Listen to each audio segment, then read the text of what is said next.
y es particularmente llamativo este revoltijo que armaron, ¿no, Horacio? Sí, porque hay muchos temas que tienen que ver con el juicio político a la Corte, con la fractura del bloque de senadores del Frente por el Cambio, del Frente de Todos, el Frente por el Cambio, mira qué fallido interesante. Mira qué ensalada que hice. Con el lanzamiento de la candidatura presidencial de Juntos por el Cambio de Horacio Rodríguez Larreta, con la proscripción de Cristina. Y me parece que lo más importante que pasó esta semana es la nueva filtración de chats del suspendido ministro de Seguridad de la capital federal, Marcelo D'Alessandro. Es la miniserie más divertida de los últimos meses, ¿no? El show de los chats. Y ya no hace falta poner al final continuará. No, ya sabemos, ya te anuncian antes. Mirá que hay más y los protagonistas son X y X. Que por supuesto recalentó las disputas entre el gobierno y la oposición, pero también al interior de la alianza cambiante. Nadie se hizo cargo de la nueva filtración y hay varios sospechosos. Por cierto, una vez más, Clarín, La Nación e Infoemba hicieron silencio sobre esas conversaciones. La Nación menciona muy de paso en una línea dentro de una nota sobre otro tema. Es decir, cuando menciona la declaración del juez Sebastián Ramos ante la Comisión de Juicio Político, en un párrafo La Nación dice: y simultáneamente se difundieron nuevos chats, y nada más, pero no dice nada del contenido, salvo un error.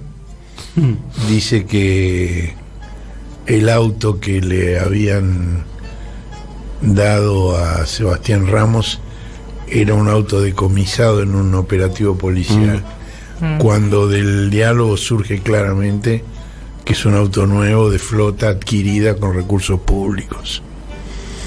No sé si es un error de La Nación o un intento de encubrir.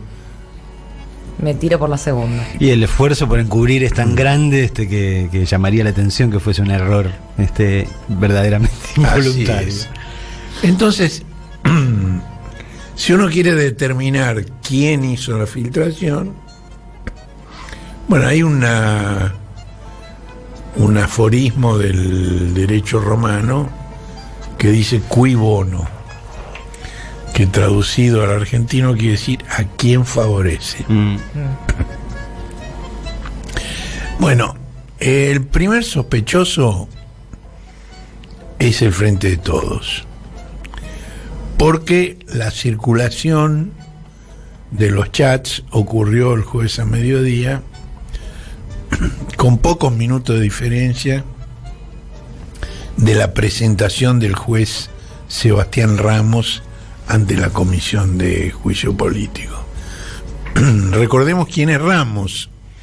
Es el juez que en el mes de enero, que en el mes de vacaciones, que los judiciales se le llaman feria, y como juez subrogante, porque no era el titular del juzgado, solo necesitó 24 horas para archivar la causa por la primera filtración de los chats de D'Alessandro. En esa primera tanda de chats estaba el diálogo de D'Alessandro con Silvio Robles, que es el alter ego del presidente de la Corte, Horacio Rosati, con quien dialogaba sobre el fallo que beneficiaría a la capital en el litigio con La Nación por la transferencia de fondos de coparticipación. Bueno, Ramos, cuando la Comisión de Juicio Político lo interrogó, dijo que no tuvo más remedio que cerrar eso porque el fiscal Carlos Stornelli no acusó y que el Código Procesal plantea que si no hay un dictamen fiscal instando la acción, el juez no tiene otro remedio. No queda otra que cerrar. Entonces, bueno, la comisión lo que hizo fue citar al fiscal Stornelli para que explique él por qué no acusó. Allí, bueno, la idea es que como son producto de una intercepción ilegal, no tienen valor probatorio, pero no ha habido una sola medida investigativa para determinar que son producto de una intercepción ilegal. Es decir, perfectamente puede ser otra cosa. Exacto. Ahora, primero, cuando va a declarar un testigo, le preguntan por lo que llaman las generales de la ley. ¿Cuáles serían las generales de la ley en este caso? Si tiene interés en el resultado de la causa, si conoce quiénes son las personas involucradas, si es amigo, enemigo. Y Ramos dijo que no era amigo de ninguna de las partes involucradas. Esto al principio, como vos decís. Cuando jura. Claro. Cuando termine el interrogatorio, el presidente del bloque del Frente de Todos le pregunta si tiene alguna relación sistemática con D'Alessandro. Y el juez Ramos dice: no, señor, no, señor. presidente. Ahora, al mismo tiempo que le está diciendo esto, ¿qué timing? se difunden los chats Casualidades. que muestran que no solo tiene relación, sino que esa relación es de amistad. Se lleva bárbaro. Y que incluye la entrega de un automóvil Focus del ministerio al juez. Y la promesa más adelante de cambiárselo por un Toyota, que es un auto más importante que el Focus. Aparte de una serie de favores que Ramos le pide para policías suyos amigos y que D'Alessandro contesta afirmativamente. Además, mirá la forma en que se tratan entre ellos. Ramos, a las 11:30 de la noche del 26 de enero del año pasado, dice: hola Tano, hoy me entregaron el Focus, gracias. Y D'Alessandro le contesta al inmediatamente: nada que agradecer, ni bien entren los Toyotas te doy uno. Y Ramos dice: genial, abrazo grande. Esto no tiene ninguna relación sistemática. Es promiscuo directamente, ¿no? Bueno, ahora, el Frente de Todos es el primer sospechoso de la filtración, pero no es el único. ¿Por qué? Porque la publicación en internet de los nuevos chats también coincidió con el lanzamiento oficial de la candidatura de Horacio Rodríguez Larreta a la presidencia. Alias el cuidador del faro. Que grabó en el Faro, en el kilómetro 0 de la ruta 40, que es la ruta más larga, es como la avenida Rivadavia de la ciudad. En el país la ruta 40 va de punta a punta, ¿no? Lo grabó en la provincia de Santa Cruz, kilómetro 0, también a mediodía del jueves, con un video contra la grieta que motivó un comentario muy áspero de Patricia Bullrich contra los tibios que plantean dialogar con el oficialismo actual. Bueno, Bullrich ya había figurado en la lista de posibles autores de la primera filtración, para lo cual tenía buenos motivos. Por ejemplo, D'Alessandro era, hasta que lo suspendieron, ministro de Seguridad de Rodríguez Larreta. Y como tal, hundió al jefe de campaña de Bullrich, Gerardo Milman, mediante una denuncia que figura en los primeros chats, que formuló ante la Cámara de Diputados uno de los interlocutores más íntimos de D'Alessandro, que es el fiscal Tuto Troncoso. ¿Por qué? Por un incidente que Milman tuvo con policías porteños a quienes destrató, fue prepotente, insultante con ellos, porque una de sus novias, ¿Cuál de ellas? la de más apellidos, Mira. María Luz Lanusse Peralta Ramos, Uf. manejaba un auto de lujo, y cuando la policía le pidió la documentación del auto, no tenía ni la autorización para manejarlo, ni la tarjeta verde, no tenía Azul. nada. Pero ella le avisó a Milman, y Milman llegó al lugar y dijo que el auto era de él, que ella era su novia, y mostró una documentación que no prueba que el auto era de él, sino que era de una empresa proveedora del Ministerio de Seguridad cuando él era viceministro, Ajá. que le había cedido a él un auto de lujo, Y ella se lo había prestado a la señorita. y de él muchos se lo prestó a la apellidos. novia. Ah, Ahora, en vez de, digamos, ser cordial, fue prepotente. Entonces los canas se fastidiaron con él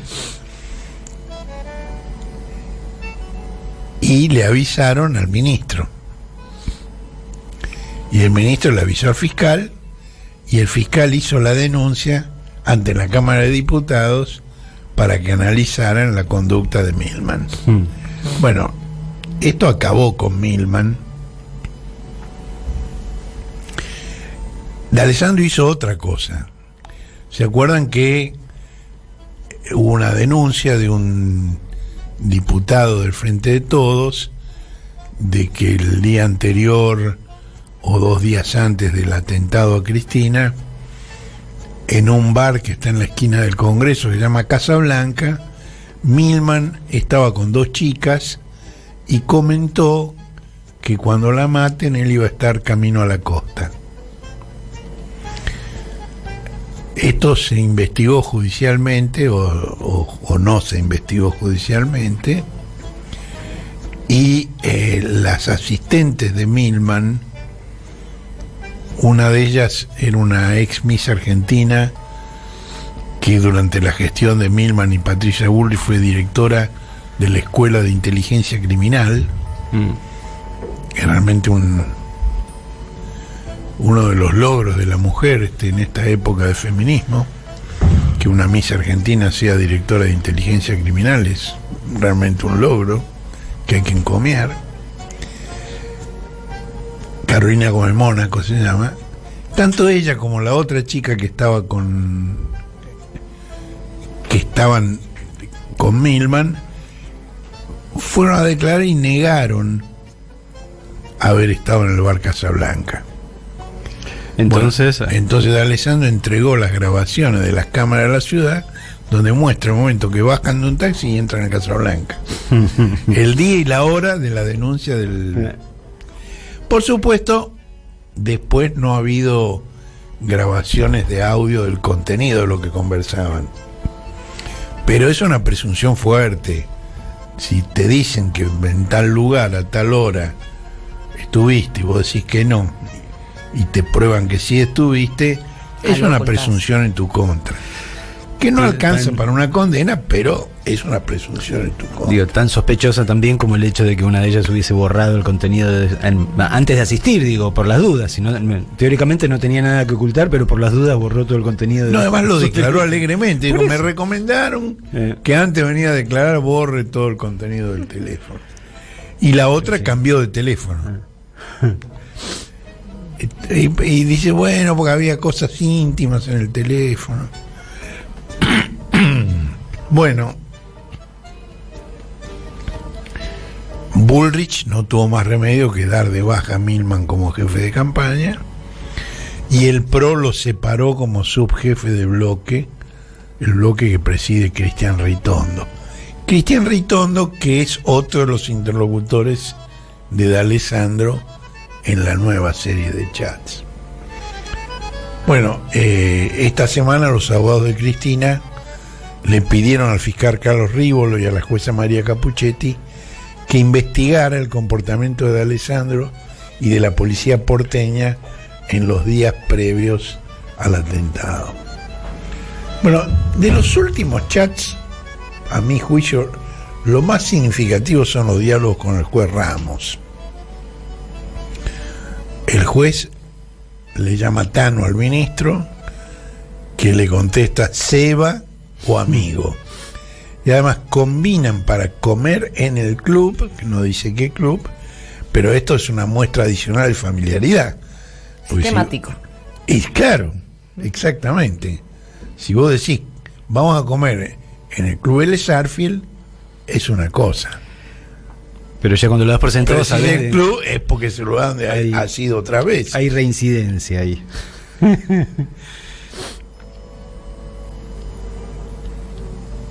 Bueno, ya vimos el diálogo en el cual le agradece la entrega del auto. El Toyota Corolla que le promete, en la versión más simple de ese auto, cuesta 7,5 millones de pesos. Ah, mirá. No es el único tráfico de vehículos que hay entre D'Alessandro y sus interlocutores. También lo hay con Juan Bautista Maíquez. En noviembre de 2016, es decir, a menos de un año del gobierno de Macri, D'Alessandro le dice, escuchemos lo que le dice. Líder, buen día. No me llamaste ayer, yo me olvidé. Ya tengo el auto. No es muy grande, pero 0 kilómetros. Líder le ya manda. Tengo el auto. Sí, es como no una es fiera, muy, ¿no? No es muy grande, pero son 0 kilómetros. Luego, en el diálogo, le aclara que es un Volkswagen Voyage. Que no es muy grande, pero tampoco es muy chico, digo, no es de los autos más chicos. No es un Fiat 500, ¿no? Bueno, en ese momento, Juan Bautista Maíquez representaba al Poder Ejecutivo en el Consejo de la Magistratura de la Nación y era subsecretario de Asuntos Penitenciarios y de Relaciones con el Poder Judicial del Ministerio de Justicia y Derechos Humanos. Ahora, el auto no era para él, era para su hermano Ignacio. Ahora, ¿qué es lo interesante de esto? Que Ignacio, este diálogo de noviembre, en mayo, Ignacio había sido designado fiscal ad hoc para activar todas las causas contra Cristina que interesaban al presidente Macri. Para eso el gobierno desplazó al fiscal a cargo, que era Eduardo Tayano.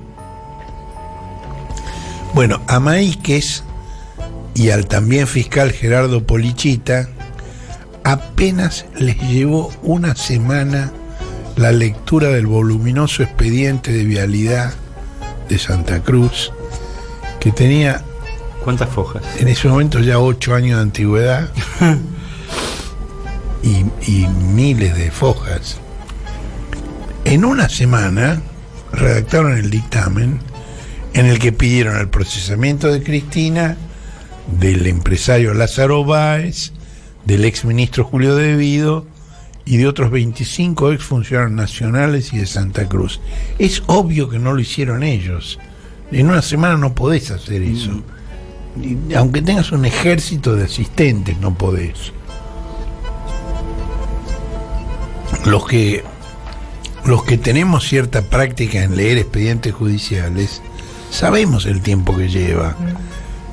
Además que es una lectura súper aburrida. Pero tenés que anotar, tenés que marcar, tenés que, cada vez que aparece un dato relevante, tenés que marcarlo. Después tenés que fundamentar qué implica ese dato, si es la comisión de un delito, si es una negligencia. Y acá son casi 30 personas acusadas y a cada uno le enumeran todos los cargos que se les hacen. Bueno, también pidieron la inhibición de los bienes de Cristina, que fue un pedido que el juez Julián Arcolini aceptó de inmediato. a mí me impresiona mucho el desparpajo de los chats. D'Alessandro, va a escuchar lo que le dice D'Alessandro. Y si tenés más confianza, mejor todavía, porque te quedas más tranquilo. Después, de última, de manera informal, algún escritito, ¿viste? Para yo justificar el tema de la flota, que me diga que, bueno, que necesita los efectos de, no sé, brindar seguridad, bueno, lo que se le cante el traste. Para yo tenerlo justificado, no para presentarlo a ningún lado. O lo que vos quieras, digamos, pero algo que me justifique sacar el auto. Me mata el término escritito. Un escritito. Una zaraza, tirate unas líneas ahí. Por lo que se le cante el traste. Increíble. Bueno. Y el escritito apareció. Aparece el escritito, está también en los chats. Tenemos el facsímile en la página del cohete. Es una nota firmada por el fiscal Ignacio Maíquez, que comete una torpeza increíble. Porque lo vincula directamente a la causa contra Cristina, ¿no? Dice, necesitamos, tirame un auto porque lo necesito para seguir entrampando a Cristina. Digo, básicamente en lenguaje leguleyo, pero esencialmente es lo que hace, ¿o no? Y sí, dice... Tengo el agrado de dirigirme a usted, mi carácter fiscal, ante los tribunales y con intervención en representación de la Fiscalía Nacional en lo Criminal y Correccional Federal número 11, en el marco de la causa X, caratulada Kirchner y otros sobre asociación ilícita y sus conexas, a los fines de solicitarle tenga bien contemplar la posibilidad de asignarme un vehículo por razones de seguridad y en relación a las actividades y los traslados que demanda diariamente el cumplimiento de las tareas que desempeña en distintos lugares de la Ciudad Autónoma de Buenos Aires, bla, bla, bla, bla, bla. Ignacio Maíquez, fiscal. Escritito. Lo único que le faltó es la impresión dígito y la foto de frente y perfil. Es muy impresionante, es alevoso. Porque además está documentado que el auto lo recibió antes de mandar el escritito. Dios mío. Pero además confiesa por qué se lo dieron. Se lo dieron en pago por perseguir a Cristina. Bueno, ayer Horacio Rodríguez Larreta volvió a defender a Alessandro y dijo que los chats fueron adulterados. ¿Cómo haces para adulterar esto? La nota firmada por Ignacio Maíquez, con el sello de Ignacio Maíquez. Está la voz de Alessandro pidiendo el escritito. No jodan, ¿viste? No nos tomen por pelotudos.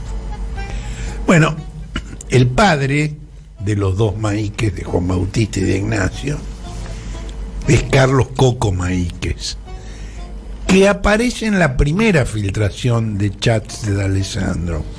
Es el que le gusta mandarse la parte en inglés, pero mal, digo. Generalmente frases en inglés, pero siempre mal escritas. Ah, sí, ¿qué había puesto? Ay, ahora te lo busco, ahora no me acuerdo, pero me llamó mucho la atención. Esa cosa de mandarse la parte, pero si lo vas a hacer, hacelo bien, por lo menos, ¿no? Claro. Bueno, Coco Maíquez y Ercolini fueron dos de los turistas invitados por el Grupo Clarín a pasar un fin de semana en la mansión de Joseph Luis en Lago Escondido.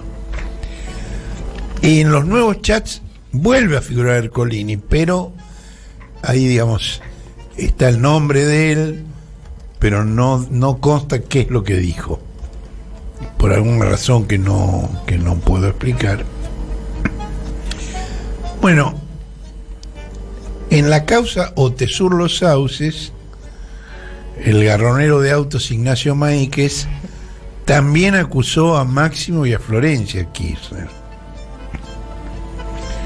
Coco Maíquez fue ministro de Justicia de María Vidal en Buenos Aires y luego fue trasladado a la Cámara Federal de Casación Penal, y allí, en septiembre del año 21, declaró prescripta la causa contra Luis por la compra de más de 10.000 hectáreas en Lago Escondido. Eso está en una zona de frontera donde solo se permite la propiedad de personas de nacionalidad argentina.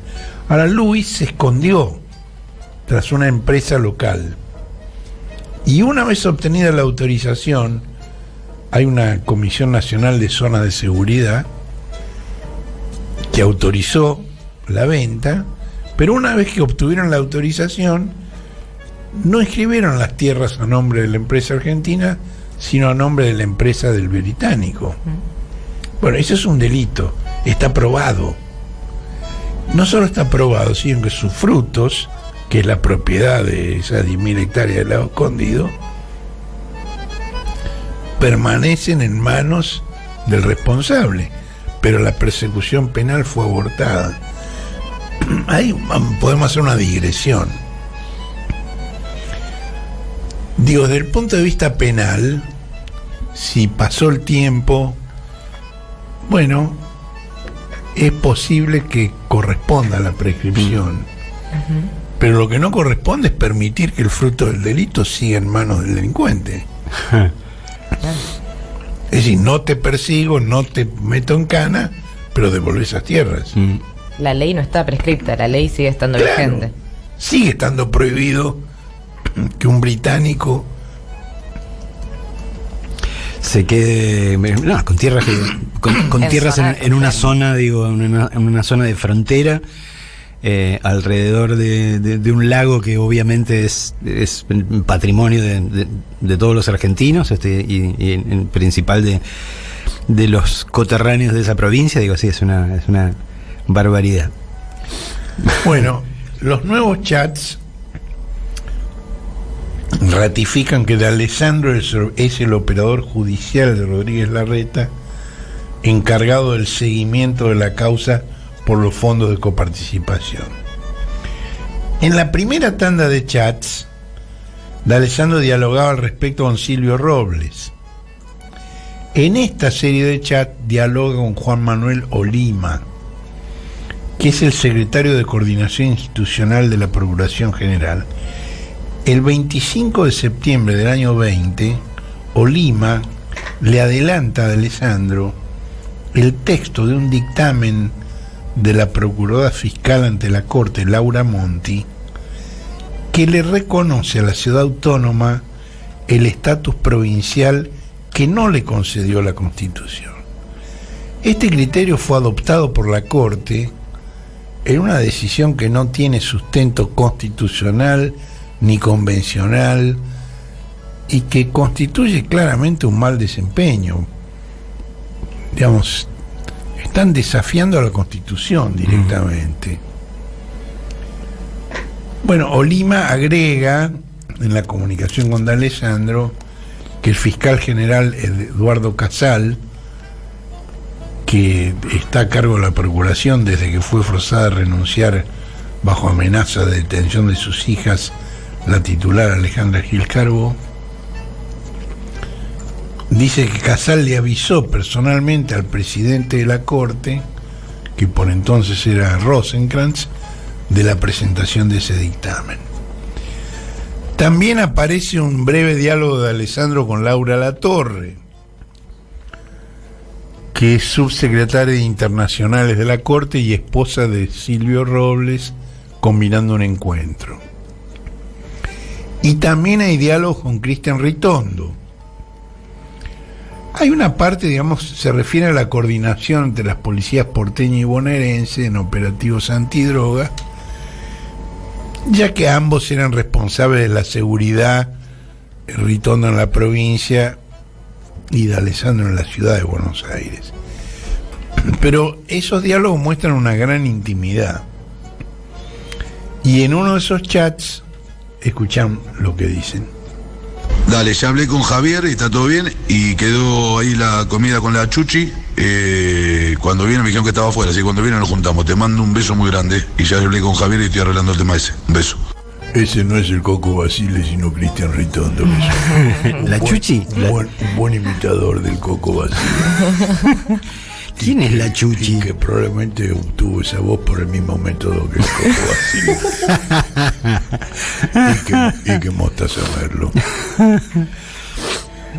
La Chuchi es la jueza María Servini, a quien en la serie anterior de Filtraciones llaman la tía. La tía. Que durante muchos años fue la protectora de Alessandro. Bueno, otro juez que declaró fue Alejo Ramos Padilla. Cuando le pregunta por qué de la ley, que digamos, eso habitualmente se contesta en mecánicamente, dos palabras, sí, ¿no? Y seguimos adelante. Habló como 20 minutos explicando cómo los jueces de la Corte lo sometieron a juicio político por haber sido mencionado en escuchas a políticos presos en la cárcel federal de Ezeiza, que estaba en ese momento bajo la órbita de Juan Bautista Maíquez. La familia. Él no habla en esas grabaciones, hablan de él. También se refirió a su ex compañera en franja morada, Paula Oliveto, que en aquel caso defendió el uso de las escuchas, ahora la cuestiona. Claro, pues no le conviene. Bueno, la Coalición Cívica Libertadora interrumpió a Ramos Padilla y dijo que aquellas intercepciones fueron ordenadas por un juez. Esa es una verdad a medias. Es cierto que el juez federal de Lomas de Zamora, Federico Villena, entre paréntesis, Villena es padrino de los hijos de Alessandro. Esto realmente es más que familia judicial, es familia directamente. Villena ordenó escuchar las conversaciones de un detenido en la cárcel de Ezeiza que llamaba Mario Segovia y a quien llamaban el rey de la efedrina. Esa creatividad del periodismo o de las gacetillas oficiales para poner apelativos. Ahora, las partes que no corresponden a la causa contra el rey de la efedrina tenían que ser destruidas. Lo que pasa es que en el mismo teléfono hablaban los políticos presos. Hablaba Mao Vudú, Roberto Barata, Julio Devido, Carlos Zanini, Cristóbal López. Pero en vez de destruir esas grabaciones, la DAJUDECO las transcribió. La DAJUDECO es el órgano de escuchas que depende de la Corte. ¿Y quién realizaba la tarea de transcripción en la DAJUDECO? Un hijo del fiscal Stornelli. Bueno, una copia de esas transcripciones ilegales fue recibida por Elisa Carrió, que envió a sus asistentes Oliveto y Zubich a presentarlas ante el juez Claudio Bonadío. La divulgación de esas conversaciones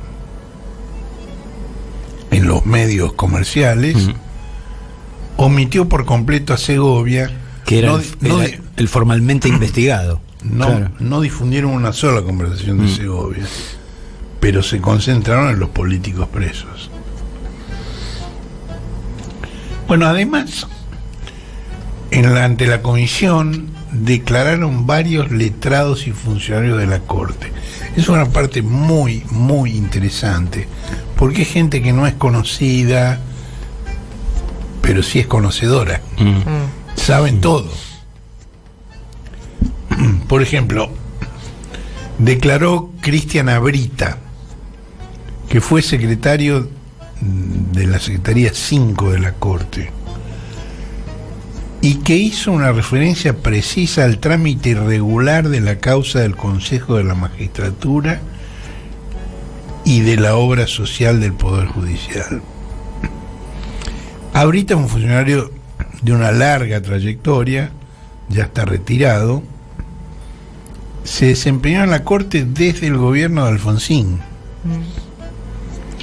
y siguió, digamos, con Menem y con todo lo que vino después. Abrita contó que su secretaría envió a todos los ministros los antecedentes de dos causas Rizzo y Moner Sanz, en los que la Corte ya había rechazado las denuncias de inconstitucionalidad de la ley del Consejo de la Magistratura. Y también la había rechazado Eduardo Casal, encargado de la Procuración. Bueno, ese expediente circuló por todas las vocalías sin que hubiera un proyecto de mayoría. Hasta que la toma Rosati en su vocalía y allí se elabora el proyecto que finalmente la Corte votó cuando Rosati ya era presidente de la Corte. Es decir, que se configura claramente el conflicto de intereses, porque recordemos, ese fallo declaró la inconstitucionalidad de la ley del Consejo de la Magistratura, que tenía 15 años de antigüedad esa ley, y que había sido convalidada por la propia Corte Suprema, en estos dos casos que menciona ahorita, y le da al Congreso 120 días para sancionar una nueva ley del Consejo de la Magistratura. Lo que se estaba discutiendo era la composición del Consejo, cuántos diputados sobre cuántos miembros. El argumento que usa Rosati es que en aquellos fallos anteriores que menciona ahorita, lo que se había objetado era la falta de igualdad de la representación de los distintos estamentos, y que en este caso ahora se estaba cuestionando la falta de equilibrio. Es una chicana infame, realmente. Digo, en ambos casos se estaba cuestionando la desproporción de la representación. Y además la Corte no está obligada por los argumentos de las partes. La Corte puede... Bueno, ese expediente había estado circulando en las vocalías de la Corte 3 años. Son 3 años, son 1200 días, ¿no? Bueno, al Congreso le dan 120, 10 veces menos.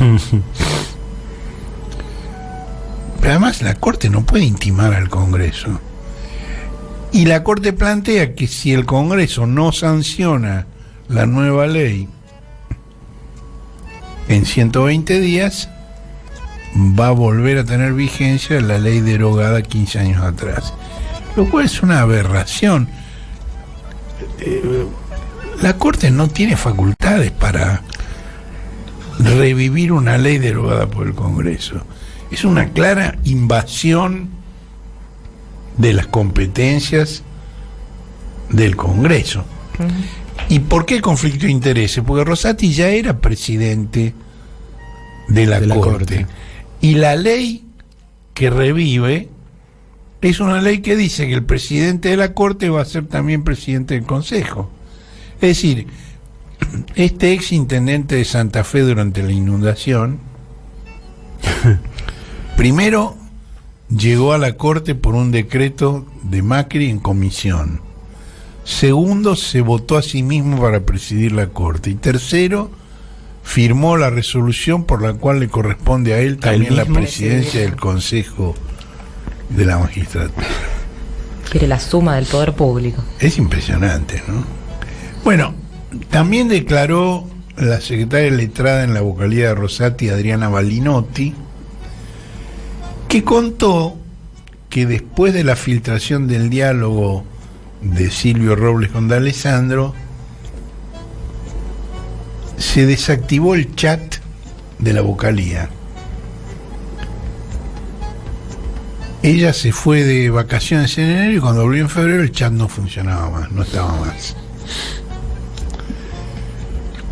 Y también contó que los proyectos de resolución se enviaban a la Secretaría Privada de Rosati, pero con copia a Robles y a Natalia Munayer, que son los dos colaboradores principales de Rosati, ninguno de los cuales es abogado.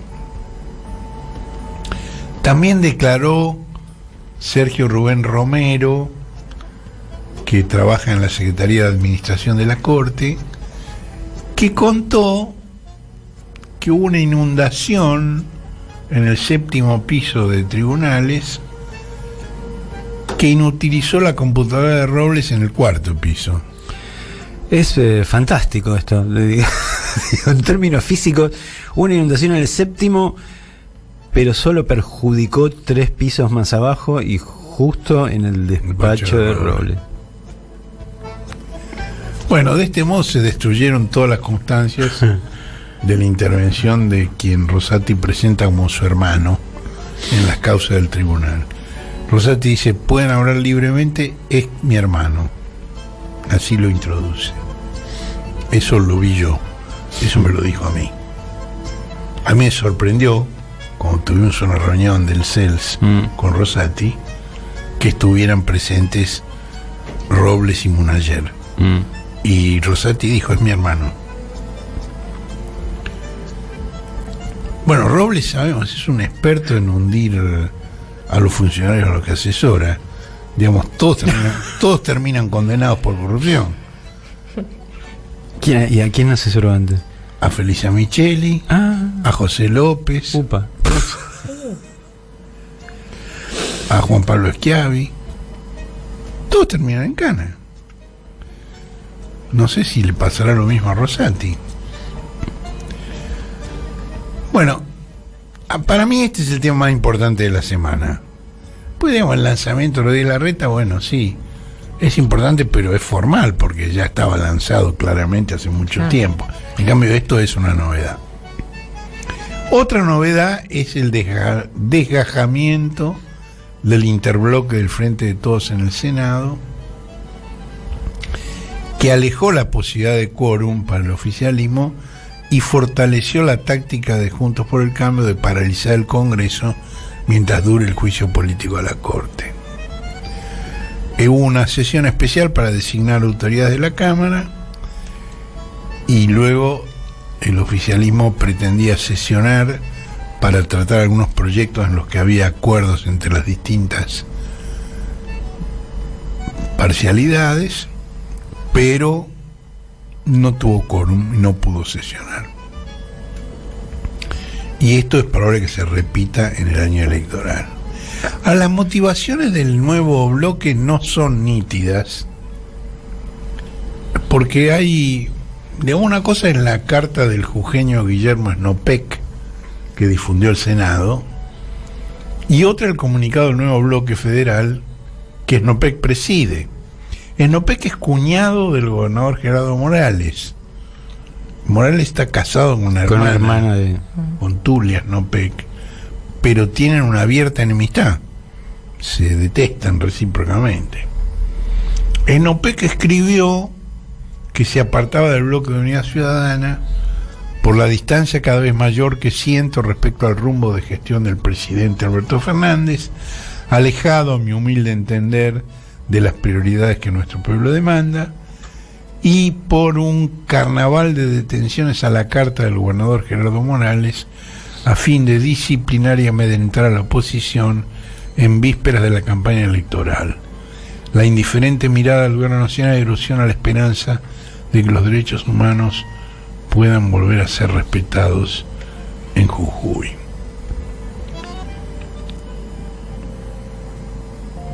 ¿A qué se refería ahí? Hubo 13 detenciones en Jujuy recientemente y suspendieron a la legisladora Alejandra Cejas y desaforaron a Débora Juárez Orieta. ¿Ustedes se acuerdan de Débora Juárez Orieta? No se acuerdan. Hacen bien. Débora Juárez Orieta era una legisladora que ha sido suspendida. Su hermana había denunciado en el cohete por violación a uno de los delegados de Morales en el Tribunal Superior de Justicia. Ahora sí. Bueno, Snopek piensa ser candidato a la gobernación jujeña, en desacuerdo con Morales, pero también con el empresario Rubén Rivarola, que preside el justicialismo provincial. Digamos, estos desafueros no hubieran sido posibles sin la aquiescencia de ese justicialismo de negocios. Ahora, estas son las motivaciones de Snopek. Ahora, en el nuevo bloque también están María Eugenia Catalfamo, de Jujuy, Alejandra Vigo, de Córdoba, Camau Espínola, de Corrientes, y Edgardo Cuader, de Entre Ríos. El bloque nuevo que ellos integran se postula como una alternativa para las futuras generaciones, sin grietas, con discusiones que planeen soluciones a corto, mediano y largo plazo para todos los argentinos y argentinas. Apostamos a la unidad, al respeto y al diálogo en pos de encontrar puntos en común, dejando de lado las retóricas petrificadas y los personalismos que tanto daño nos han hecho como sociedad. Podría afirmarlo Rodríguez Larreta, es básicamente el mismo discurso de su lanzamiento. Ahora, el mínimo común denominador entre ellos es el reclamo por la inflación, la disparidad en el precio de la energía y el transporte que se paga en sus provincias y en las dos Buenos Aires, y no mucho más. En privado te dicen que en realidad el cuestionamiento es contra el ministro de Economía Sergio Massa más que contra el presidente. Ahora, mañana Massa espera traer buenas noticias sobre lo que le concierne. Está en la India en una reunión del G20 y allí habría acordado con el Fondo Monetario una revisión de las metas de reservas, si le aflojarían el lazo al cuello, debido a la sequía y a la guerra en Ucrania. Catalfamo también termina su mandato este año, igual que Snopek, pero sus motivos no tienen que ver, digamos, con la elección próxima, sino con la decisión del gobernador de San Luis, Alberto Rodríguez Sá, que está distanciado de Cristina a raíz del acercamiento de Cristina con el senador Adolfo Rodríguez Sá, el hermano enemigo de Alberto. Siempre hermanos. Hermanos. ¿Cómo estamos con la familia? La familia, estamos... Bueno, hace un mes Alberto Rodríguez Sá se reunió con el gobernador cordobés Juan Schiaretti y acordaron un trabajo político conjunto que también incluye al ex gobernador de Salta, Juan Urtubey. Ahora, Alejandra Vigo es la esposa de Schiaretti y se presume que podría sumarse a ese agrupamiento en algún momento el gobernador de Santa Fe, Omar Perotti. Ahí, digamos, nadie sabe a ciencia cierta a qué obedeció esta ruptura.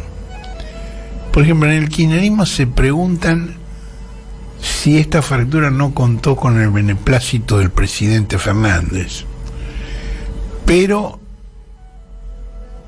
en el gobierno lo niegan en forma categórica, porque Alberto siente que esto lo vuelve todavía más débil. Y de hecho los proyectos que no se pudieron tratar no son los de Cristina, son los que él envió a las sesiones extraordinarias. Y en cualquier caso, digamos, en la sesión preparatoria del jueves, donde se hizo la presentación del nuevo bloque, los unionistas federales pidieron sentarse lejos de los cambiemosos. Entonces hubo una reubicación de asientos para que no se mezclaran el nuevo bloque con la oposición. Bueno, vos te acordás, Marcelo, en la entrevista que le hiciste a Máximo, lo que dijo de la relación de Cristina con Alberto. Que nunca lo había maltratado, que siempre lo había tratado entre algodones, dijo muy gráficamente. Bueno, eso no puede decirse de todos los que se cuelgan de la falda de Cristina buscando algún rédito, como el profesor universitario Juan Grabois, quien lo llamó mediocre, tibio y cobarde. A mí me parece que una cosa es la crítica a las decisiones políticas de Alberto, que yo en muchos casos comparto, pero otra cosa es el insulto.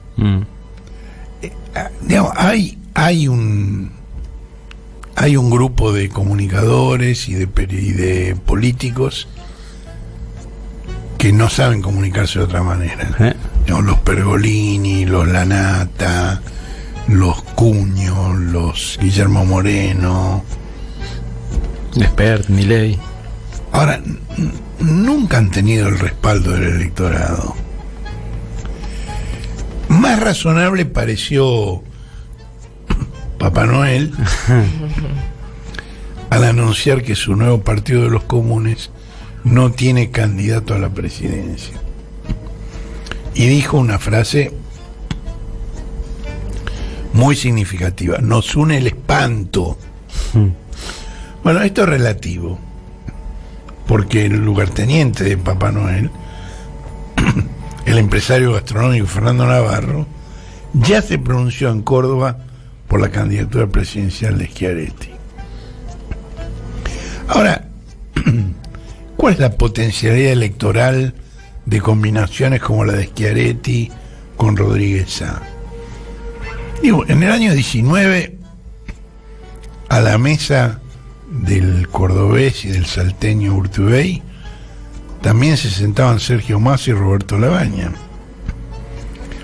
Pero en mayo,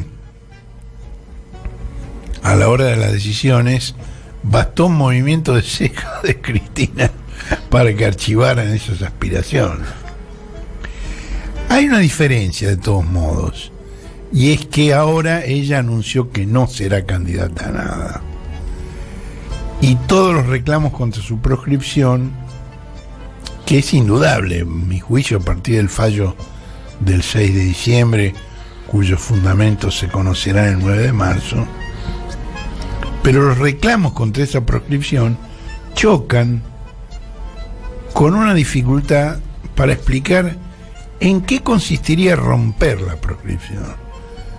La consigna es romper la proscripción, pero nadie te puede explicar en qué consiste romper la proscripción. ¿Por qué? Porque es inimaginable que los compañeros de juego de Macri que deciden en la Cámara de Casación Penal revoquen ese fallo, ni que la Corte Suprema lo haga. Entonces, ¿cuál sería la alternativa? Una abstención revolucionaria, como la que Hipólito Yrigoyen impulsó en las primeras décadas del siglo pasado y que forzó la reforma de la ley electoral, de la ley Sáenz Peña, o la que Perón ordenó luego del golpe del 55 y de la prohibición hasta de decir su nombre. Pero esto no forma parte del repertorio de hipótesis que baraja Cristina.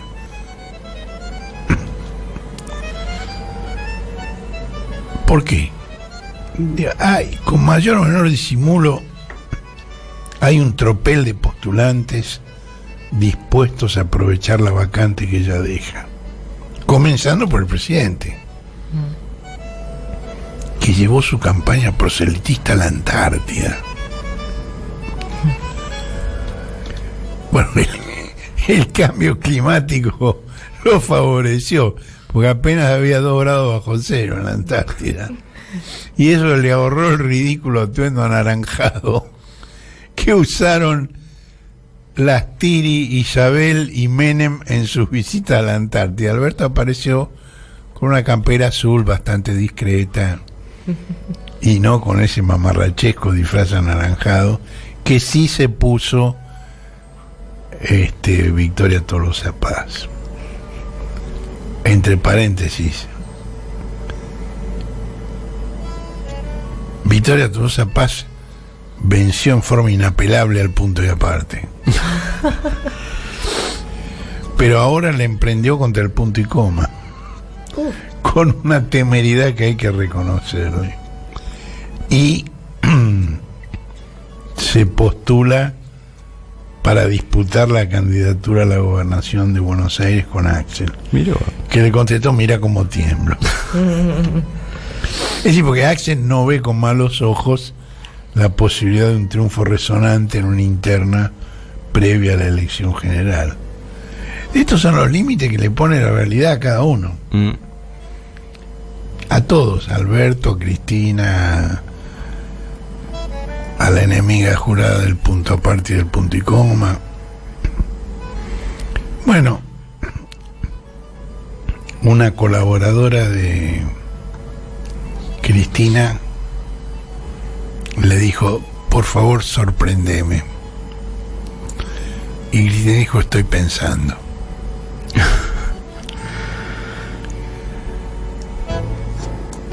Bueno, el otro episodio, los otros episodios de la semana, por un lado, el delicado equilibrio que intenta Rodríguez Larreta. Sí, en el spot de lanzamiento de su campaña dijo: o terminamos con la grieta o la grieta termina con la Argentina. Y la gran transformación no la va a hacer un grupo de iluminados o un líder carismático. Ahora, al día siguiente dijo: no veo ninguna posibilidad de acordar con Cristina Kirchner y no sé de qué podría hablar con Alberto Fernández. Es decir, grieta no, pero grieta sí. Sí, o grieta no, pero los otros no entran en consideración directamente. O sea, los borramos, por eso la grieta no existe. Ahora, el problema es que, digamos, yo no dudo de las convicciones de Rodríguez Larreta respecto de la conveniencia del diálogo. Le ha dado muestras suficientes de eso. Viene del peronismo, viene del desarrollismo. No es un gorila peludo. Pero la coalición que él aspira a conducir protagoniza un giro constante hacia la derecha. Hay personajes que en otro lugar del mundo serían considerados neofascistas, como Gerardo Morales, el carcelero de Milagro Sala, el hombre de las 13 detenciones que está denunciando su cuñado Snopek. Aquí pasan por moderados. Gerardo Morales es uno de los moderados. Incluso se especula con la posibilidad de que sea el candidato a vice de Rodríguez Larreta. Y algunos de los líderes que Horacio Rodríguez Larreta engloba en la imagen de los carismáticos o iluminados, como Macri o Patricia Bullrich, procuran acuerdos con Javier Milei, porque prefieren a Milei antes que la reelección de Kicillof en Buenos Aires. Bueno, Macri, el mismo jueves del lanzamiento de Rodríguez Larreta, visitó el local de campaña de María Vidal, que rompió su dependencia de Rodríguez Larreta y se propone disputarle la candidatura. Y el viernes Macri se volvió a reunir con Bullrich y dejaron un trascendido de prensa de que estaban molestos por el discurso de Rodríguez Larreta contra la grieta. Bueno, este desplazamiento a la derecha tuvo el invalorable aporte de Miki Vainilla, el candidato a vicepresidente derrotado junto con Macri en 2019, que ahora la emprendió contra las lesbianas. Digo, si el Ministerio de las Mujeres hubieran puesto a una mujer. Porque, como todos sabemos, o sea, las lesbianas no son mujeres, ¿no? Digo. Bruto. Fue tan brutal que hasta Johnny Golfar lo corrigió. ¿Quién es Johnny Golfar? Ese que llaman Viale. El hijo de Mauricio Golfar, alias Mauro Viale. Bueno, como quien acelera mientras tropieza, Miki Vainilla celebró también la campaña del desierto de Julio Roca, que acabó con la presencia mapuche en la Patagonia, y denunció al titular del Instituto Nacional de Asuntos Indígenas por traición a la patria, por haber entregado tierras a comunidades mapuches en Mendoza.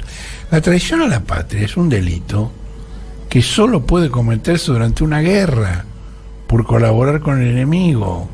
Esto se discutió cuando en una de las causas contra Cristina, la de memorando con Irán, también la acusaron por traición a la patria, y aún los jueces amigos de Macri revocaron esa decisión porque era un disparate. Bueno, Vainilla intentó exculparse ante las críticas y dijo: al ministerio no le interesa que las mujeres tengan mejor acceso al trabajo. El ministerio trabaja sobre las minorías intensas que no llegan ni al 1%. Bueno, esta fue una crítica que ya se escuchó en 2021 como explicación para la derrota electoral del Frente de Todos, y pretende instalar una contradicción imaginaria, como si la denuncia de la violencia por motivos de género excluyeran la lucha por la igualdad en el plano laboral, económico o político. Mientras Vainilla estaba diciendo esta burrada, Alberto y la ministra lesbiana, Ayelen Mazzini, anunciaron una mejora del programa Registradas, por el que el Estado va a pagar hasta el 50% del sueldo de las trabajadoras de casas particulares a cambio de que sus empleadores formalicen su contratación, las incluyan en el sistema previsional y el seguro por desempleo. Tal vez Vainilla estaba demasiado ocupado visitando un programa de televisión para despotricar contra lesbianas y mapuches y no se enteró de esto.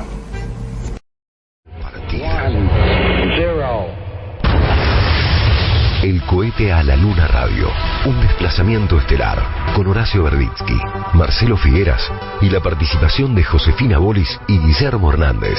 Domingos de 9 a 12 por AM 530.